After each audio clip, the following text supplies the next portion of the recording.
Empanadas de la Ribera cumplió 15 años. Empanadas de la Ribera, el gusto sano de la empanada horneada. Presenta Malvin Alto, pinturería, ferretería, sanitaria, herramientas, electricidad, pinturas Belco, la esquina naranja de Hipólito Yrigoyen y Camino Carrasco. Presenta Camposur, hamburguesas extras, parrilleras y light sin sal, de nuestra granja a su mesa.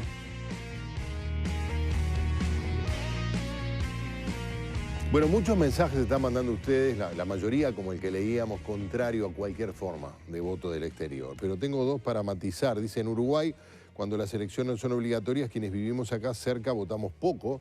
Por ejemplo, ahora en junio, en las internas de los partidos, se calcula que vota el 42, 30%. Sí, menos, sí, claro. En En tanto, los uruguayos en el exterior desean votar y no pueden pagar todo el pasaje. Los uruguayos que viven en el exterior ya votan, dice otro televidente. El único requisito es poder pagarse el pasaje, algo que comentaba, ¿no? Es una discriminación inaceptable, que es otra de las líneas argumentales. Es decir, vamos a buscar la forma de facilitarle a los uruguayos que, como dice el televidente, pueden votar, si vienen, facilitarle que puedan hacerlo en el lugar donde viven, que ese es otro matiz. Bueno, pero tenemos a Magdalena Correa con un catedrático grado 5 de Derecho Constitucional. No sé si querés decir algo más sobre Rubén Correa Frey. A mí el mejor. Hoy en día, en Constitucional, el mejor, sin duda. Aparte porque tengo amistad personal y lo llamo a él cuando tengo un tema de estos, siempre. Bueno, Magdalena Correa, buenas tardes.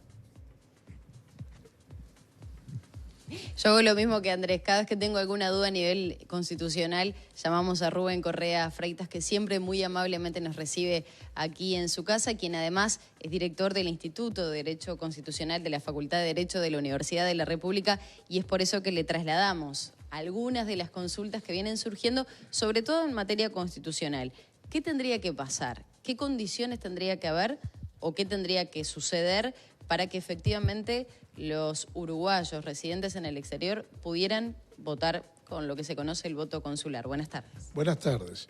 Bueno, tal como lo informé en las comisiones de Constitución de la Cámara de Representantes y de la Cámara de Senadores, las condiciones que deben darse para poder consagrar el voto de los uruguayos en el exterior tienen que ser una de dos: o una reforma de la Constitución de la República o una ley sancionada por 2/3 del total de componentes de cada Cámara, conforme a lo previsto por el artículo 77 ordinal cuarto de la Constitución de la República. Esos son los caminos que se pueden transitar para que pueda realmente consagrarse el voto de los uruguayos en el exterior. Hasta tanto no se cumplan algunos de esos requisitos, no es posible. Algo que al día de hoy no estaría sucediendo. Ya hubo un intento de reforma, no se obtuvo los votos y ahora se está analizando en el Parlamento desde otro lugar. Claro, pero se tienen que conseguir las mayorías, tienen que existir las mayorías parlamentarias, es decir, 2/3 de la Cámara de Senadores y 2/3 de votos en la Cámara de Representantes. Eso es lo que se requiere. Es decir, se requiere acuerdo político. O sea, las leyes electorales en el Uruguay, para poderlas modificar o cambiarlas, requieren este requisito constitucional de 2/3 de votos del total de componentes de cada Cámara. O, de lo contrario, una modificación o una reforma de la Constitución de la República. Gerardo, sabemos que ustedes tienen varias consultas para realizar allí desde piso, así que los está escuchando Rubén Correa Freitas. Bueno, acá le cedo la derecha al doctor Ojeda, que además ha sido hablado en términos muy laudatorios de alguien que todos conocemos muy bien como el doctor Correa Freitas. No sé si querés hacerle alguna pregunta. Mirá, me parece, primero, saludarlo y acabamos de hablar de él bastante bien, así que ojalá le llegue, es importante. Pero me parece que lo que sería bueno saber es, bueno, ¿qué pasaría si se sanciona esta iniciativa del Frente Amplio que no respeta los criterios que está planteando el doctor Correa acá? O sea, si el Frente caminara otro camino con su mayoría simple, digamos... Perdón, Andrés, ¿te referís a la idea de que alcanzo con un acuerdo entre la Cancillería y la Corte Electoral para resolver esto? Porque eso es lo que está sobre la mesa hoy. Y ya sabemos que el Frente Amplio ha hecho pesar su mayoría simple y sus criterios en otras cosas. El ejemplo de ley de caducidad es uno de ellos. Entonces, por eso pregunto, ¿qué pasaría si efectivamente ese camino se recorre y se llega a ese final? Bueno, naturalmente la ley sería inconstitucional y supongo que los partidos políticos que se oponen a esa solución plantearían de inmediato la acción de inconstitucionalidad ante la Suprema Corte de Justicia. E incluso hasta podrían plantear una medida cautelar para que de inmediato se suspendiera en la aplicación de esa ley. Claro, porque, doctor, bueno, buenas tardes, ¿cómo le va? Pero en esta hipótesis que recogía Buenas Andrés, tardes, mucho gusto. Y que plantea la comisión, alcanzaría con un acuerdo, pero el acuerdo podría hacerse hoy, esta tarde, y comenzar a regir para este periodo electoral. Sin parlamento.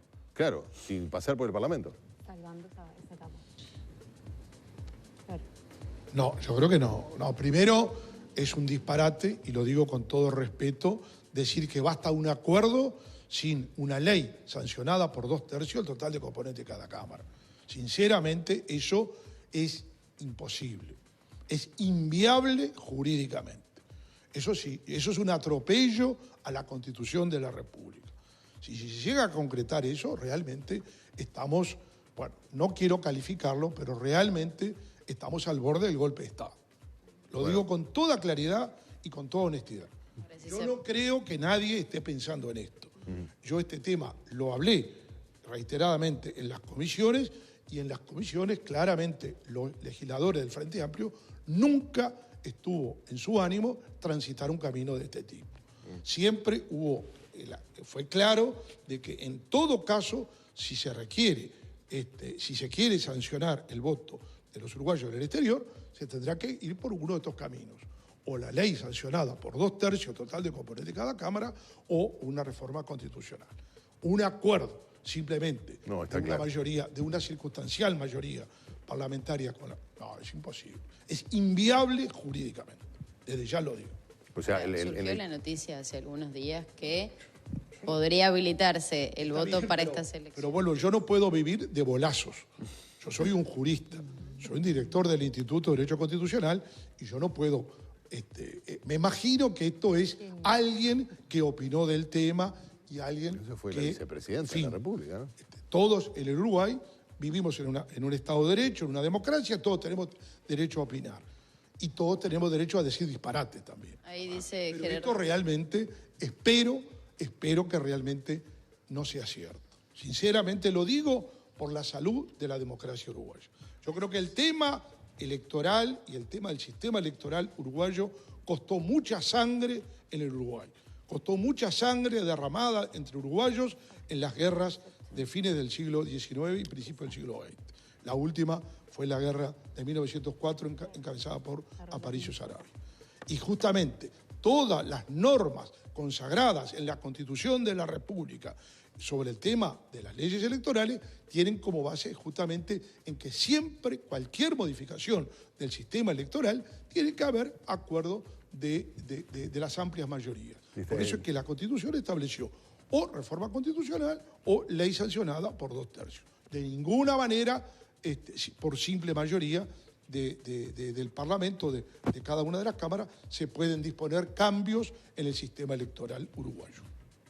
Ahora, en el hipotético caso que esto sucediera en base a estas declaraciones u opiniones que han surgido, ¿qué se puede hacer? Si efectivamente se habilita. Yo no quiero... Estamos a un mes de las internas. Magdalena. Es imposible decir. Yo espero que por la salud de la democracia en el Uruguay no pase. Magdalena, ¿me escuchás allí? Como Gerardo. Sí, no, porque digo, para ampliar, para creo que precisar... estaríamos al borde... No, para precisar la información, si me permite, porque quiero leer el fragmento completo de lo que dice la información para no inducirlo a una perspectiva errónea. Por ejemplo, el texto que publica Montevideo Portal dice que la vicepresidenta Lucía Topolansky informó que la comisión enviará un informe a diputados. Presentó este martes sus informes concluyentes, señaló que es posible habilitar este mecanismo para que los uruguayos radicados en el exterior puedan votar. Y bueno, dice que según la vicepresidenta Lucía Topolansky, la comisión maneja varios datos de Cancillería, se hicieron comparaciones con los mecanismos de otros países, si todo concluye que es posible elaborar un texto legislativo que habilite el voto en el exterior, pero hablando eventualmente, luego de pasar por el Parlamento, según interpreto, ¿no? Si es que se aprueba para el próximo periodo electoral. Pero está bien, pero en ningún momento la señora vicepresidenta de la República ha dicho que esa ley se va a aprobar por mayoría simple. Es una interpretación periodística. De ninguna manera. Claro. Habla de un texto legislativo. No, claro. Ese texto legislativo requiere 2/3 de votos del total de componentes de cada Cámara. Yo creo que los periodistas, ustedes también, tienen que de alguna manera manejar con mucho cuidado esto. No, está claro, porque ella no hace referencia. Vamos a confundir a la población. Exacto. Fíjense que para mí, como constitucionalista, que me digan una cosa de esta es horrible, es espantosa. Entonces yo digo, y de ninguna manera la señora vicepresidenta Lucía Topolanqui ha dicho otra cosa. No se puede interpretar sus palabras de otra manera. Yo creo que ella lo que ha dicho claramente es que se requiere un acuerdo, se requiere un texto legislativo. Bueno, eso es lo que estuvo siempre en el ánimo de los legisladores en ambas cámaras. Yo asistí como director del Instituto de Derecho Constitucional a las comisiones de ambas cámaras, comisiones de Constitución, y siempre el ánimo fue respetar la Constitución y respetar estrictamente estos textos, nada más. Está claro. No sé si Adriana quiere hacer o Denise. También se podría hablar, sí. No, que Denise creo que tiene una pregunta para hacerle al doctor Correa. Al doctor Correa, buenas tardes, Denise Mota, acá desde el otro lado. Una pregunta saliendo de lo momentáneo. Buenas tardes, mucho gusto. Un gusto. Yendo al espíritu de la ley, ¿no? Es un tema que veníamos hablando, que se debate hace 40 años. ¿Cuál es su opinión sobre si es atendible esa discusión, si no es atendible en ese momento, pero en otro momento? ¿Y cuál podría ser un término medio que estuvimos hablando acá, sobre todo con Andrés, de que se habilitar ese voto, pero no a partir de un punto de vista oportunista, como se está leyendo por estos momentos? No, yo vuelvo a insistir, el debate es legítimo, pero hay que zanjarlo de dos maneras, o con una reforma de la Constitución o con una ley sancionada por 2/3 del total de componentes de cada Cámara. No hay otra salida. O sea, hay que cumplir, porque si no estamos con aquel debate de que lo político está por encima de lo jurídico. Bueno, así no va, o así no se ha ido con ese concepto. O sea, creo que acá, en estos temas, tenemos que ser claros, precisos, concretos. Perfecto. Nadie niega a discutir el tema, pero que se solucionen de la forma como se debe solucionar. Si hay acuerdo político, se solucionará. Si no hay acuerdo político, seguiremos como estamos. Pero tenemos que respetar estrictamente lo que dice la Constitución. Porque el día que empecemos a violar la Constitución, bueno, estaremos caminando por pasos que lamentablemente se transitaron en su momento y que ojalá nunca más los tengamos que transitar. Yo la consulta que quería realizarle, sin irme demasiado del tema, tal vez tienen más consultas desde allí, desde la mesa en piso, tiene que ver con legislaciones o por lo menos votos que están habilitados en otros países a nivel de residentes en el exterior. Pero vuelvo a insistir, esto... No, está bien. Nosotros no podemos vivir con lo que dicen los demás. O sea, tenemos que respetar lo que hay en el país. Insisto, no es un tema de cómo se legisla. No sé, ni me interesa. Lo que tema de respetar la Constitución. Lo que importa es que respetar lo que dice la Constitución uruguaya. Porque no porque en el exterior se vota. Bueno, ¿qué me importa a mí? También en el exterior ahí está la pena de muerte y por eso la vamos a consagrar acá. Estamos todos locos. O en el exterior también las constituciones prevén, por ejemplo, el allanamiento nocturno. Nosotros no lo tenemos y por eso lo vamos a consagrar acá. No. O sea, vamos a respetar lo que establece nuestra Constitución. No podemos. En el debate, sí, yo le admito, en el debate sobre si se consagra o no, sí, todo se admite, todo, por supuesto que muchos países consagran el voto en el exterior. Pero acá, vuelvo a insistir, hay que respetar la Constitución. Si se quiere consagrar, punto. Y si no se quiere consagrar, la que manda son las mayorías. Si la ciudadanía está de acuerdo, bueno, que lo vote en una reforma constitucional. ¿Qué impide que hoy el Frente Amplio presente una iniciativa por vía por el 10% de los ciudadanos? Nada le impide. ¿Qué impide que el Frente Amplio hoy lo presente una iniciativa de reforma constitucional por 2/5 de los legisladores? Ninguno lo impide. ¿Y por qué no lo hace? Para que es la ciudadanía la que tiene que pronunciarse en este tema. Pero respetemos la Constitución. Ese es el tema. No es lo que pasa en el exterior. No, tenemos que respetar lo que está en nuestro país. Punto. Ese es el tema. Muy bien. Bueno, Rubén Correa Freitas, le agradecemos este contacto con La Tarde en Casa. Un tema, sin lugar a dudas, muy polémico que ha generado también que muchos televidentes estuvieran comunicando, manifestando sus opiniones y obviamente algunas de ellas ya las estuvimos trasladando, así que muy amable. Muchas gracias.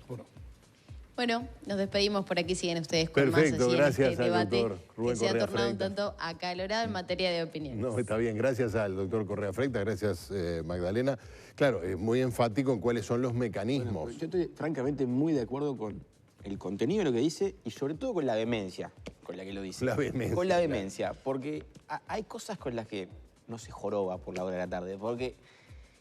Y las preguntas que le hacemos desde acá son porque ya hemos tenido episodios recientes fuertes donde lo político ha estado por encima de lo jurídico y como dice Correa, así nos ha ido. Y no hay que irse a la dictadura para ver violaciones de Constitución. Tenemos algunas bastante recientes. Y este país, si algo tiene fuerte, es eso de la democracia y las leyes y los poderes. Y ahí es como que es nuestro lugar de confort. Y quizás estaría bueno que nos quede claro que si no es por una de estas dos vías que plantea Correa, todo lo que se haga se va a pasar por donde no brilla el sol, la Constitución y sus artículos, ¿no? Entonces, o hay consenso político y, bueno, la mayoría especial que requiere esta reforma, o se salen a buscar los votos a la calle como se ha hecho otras veces. Pero no hay otras vías oblicuas para gambetear esto, digamos. Y está claro, no, estaba repasando porque tenía miedo de haberlo inducido al error al doctor Correa Freitas. Claro, Topolansky no habla de las mayorías especiales, hace referencia específicamente a que se debería trabajar en un texto legislativo, con lo cual uno supone que, obviamente, va a pasar por el voto del Parlamento. Sí, pero claro. ya otras veces, ya hemos tenido algunos ejemplos donde esas mayorías no han sido del todo respetadas. Así que las preguntas de los periodistas están bastante basadas en la realidad, no en una voluntad de desinformar, sino de, bueno, me ha pasado otras veces, es razonable que en la medida que no aclara especialmente que se van a respetar las mayorías especiales, puede haber hipótesis que no lo sean. Correa Freitas no se pronuncia sobre el tema de fondo, que eso es lo que están hablando los televidentes. Estoy a favor, estoy en contra, porque si están en el exterior, no, igual son uruguayos. Establece cómo debería resolverse respetando el ordenamiento jurídico. De ahí el énfasis que hacía. Exactamente. Él dice, ¿no?, que es atendible que debatamos, pero de la forma como manda la Constitución. Y pasa que nosotros, en lo que nos dedicamos a estos temas de derecho, por lo general, no opinamos mucho de los temas de fondo o de sustantivo, opinamos de cómo funcionan. Claro. Básicamente. Cobran mejor que lo... Bueno, no sé, No, capaz digo, que Correa, igual. yo no tanto. No, pero viste, la gente dice, si están en el exterior y se fueron, no pueden votar. Y si mandan plata, se la devuelven también, es la pregunta que yo hago, ¿no? Pues si no, si no sirve... Me hace ruido que el Parlamento vote, más allá de que pueda hacerlo constitucionalmente, que el Parlamento salga a votar lo que en 2009 la ciudadanía votó. Quizá de repente el camino sería pero no buscar será, otro está bien, plebiscito. pasaron 10 años, pero no corresponde hacer otro plebiscito. Otro plebiscito que es así, Está. pero eso yo lo puedo respetar mucho más que una enmienda parlamentaria a algo que la gente ya votó. Bueno. Y en un país, en términos electorales, 10 años no es tanto tiempo. Claro, pues se votó el voto epistolar. Bueno, ahora venimos después con eso y otros aspectos. Tenemos más mensajes de ustedes. Se quedan unos minutos más, ¿sí? no? Por esta vez nomás. Por esta vez. El abogado, viste, que toma, dice, mire, su consulta ya Él es terminó. preciso, sí. Si quiere más, me tiene que pagar. Horario. Ni te digo la psicóloga. Bueno, llegó a Uruguay Pirca Stone, soluciones integrales a problemas de humedades y revestimientos tanto para interiores como exteriores. Ofreciendo placas de yeso cerámico y piedra industrial fabricada con materiales sustentables, ayudando y respetando al medio ambiente, logrando un acabado y definición inmejorable. Y a esto le agregamos una vida útil de 30 años. Solicite ya su presupuesto sin costo, colocación en el día y con una garantía de 10 años. Por más información al 2411-7171 o www.pircastone.com y adiós humedad.